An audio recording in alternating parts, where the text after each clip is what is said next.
올해 상반기 대기업 대졸자 공채가 지난해보다 9% 가까이 줄어들 것이다. 이런 조사 결과가 나왔죠.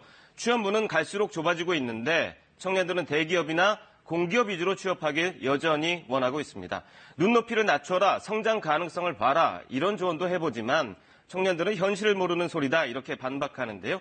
경제부 기자들이 전하는 생생한 소식 포인트 경제 시간 성민수 기자와 이 얘기 자세히 나눠보겠습니다. 석 기자 어서 오세요. 이 중소기업에 취업하고 싶다 이런 청년 사실 찾아보기 힘들죠. 어떻습니까? 예, 그렇습니다. 취업준비생들의 대기업과 공기업 쏠림 현상이 여전한데요. 네.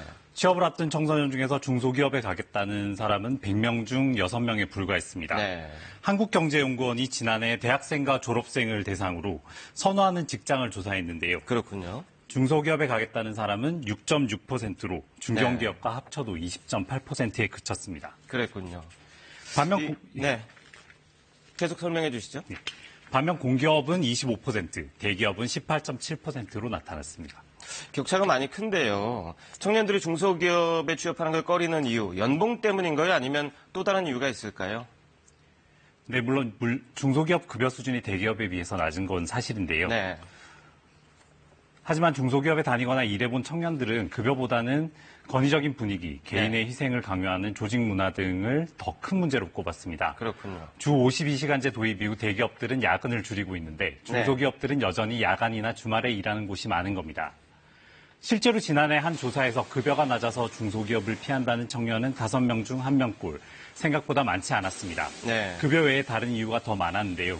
고용 불안정을 꼽은 응답자가 24.7%로 가장 많았고 대기업과 낮은 복지 수준과 성취감, 업무기회 등을 이유로 든 사람도 많았습니다. 네. 성과급이나 휴가도 대기업에 비해 중소기업이 많이 열악한데요. 취재 과정에서 만난 한 중소기업 직원은 회사 성과가 좋아도 사장님 기분에 따라 성과급을 받지 못한 적이 있다고 했습니다. 네. 회사 분위기가 어땠는지 얘기 들어보시죠.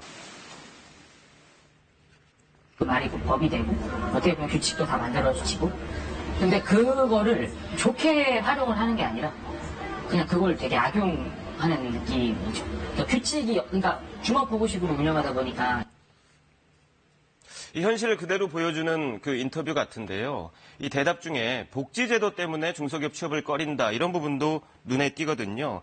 복지도 그만큼 대기업과 격차가 크다 이런 얘기로 해석할 수 있겠죠?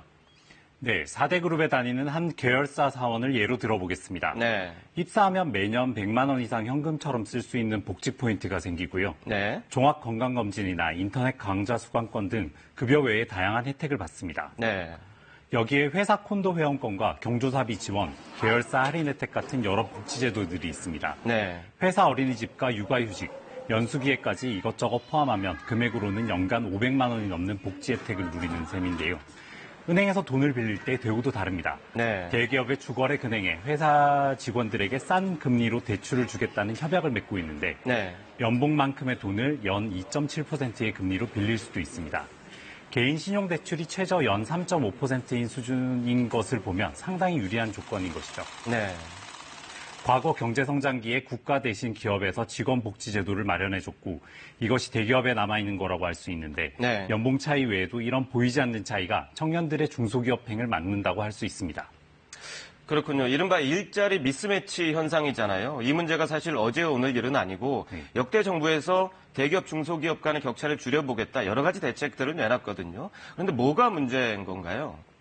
네, 직장이 곧 삶의 질과 직결된다고 청년들이 얘기하지만 정부 대책은 금전적인 지원에 사실상 그치고 있습니다. 그렇군요. 청년 내일 채용 공제라는 게 있는데요. 네. 중소기업에 들어간 청년이 월 10여만 원을 내면 2년 후에 정부와 기업이 각각 돈을 내서 네. 1,600만 원을 모을 수 있는 제도입니다. 네. 이마저도 회사에서 동의하지 않으면 가입할 방법이 없는데요. 아. 다만 2년 전부터 정부 부담액을 조금씩 늘리자 네. 가입자가 늘고 있긴 합니다. 그렇군요. 그럼 이런 복지제도 같은 것을 정부에서 지원할 방안은 따로 없는 거고 물론 뭐 무리긴 하겠지만 그래도 생각은 해봐야 될 것 같은데요. 네, 정부에서 복지제도를 만들 방법도 없진 않습니다. 네.